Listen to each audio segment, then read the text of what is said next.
కాళికా మాత నెలలో తలకాయ దుండు కూర్చుని ఉంటాయి. వాళ్ళు చేతులు మాల కట్టుకుని కట్టుకున్నట్టుంటాయండి. కాళికంట రక్తజారలే తీర్థంలో జనము ముందుకుంటా ముడీశ్వరుల చేతులు రాత్రి మాట పుట్టింది. తర్వాత ఊరుకో దేవత కింద ఎలాగుండగా ఇలా ఎలాగున్నారా సంత మహామో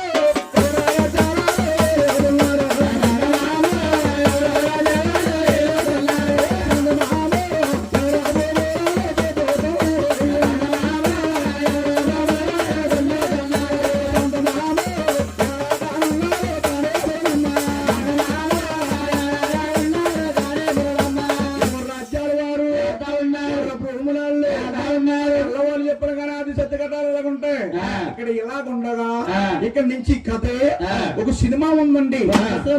ఒక పుస్తకం ఉంది బాబు.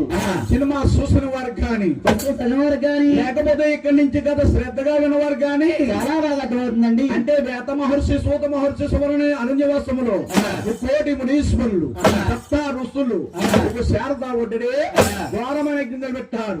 అందులో మహానవాడు భృగుడైన మహారాజు ఘోరమైన గింజలు పెట్టారు. ఆ యజ్ఞాన్ని ఫలించిందంటే భూమి పూలోకాలు కూడా అట్లా జారిపోతాయండి. ఆ యజ్ఞంపై ప్రజలు చెప్పాలంటే ఎవరు రావాలి? బ్రహ్మకుమార్ నారదముని వారు రావాలి. ఎలాగున్నారా? బ్రహ్మదేవుడు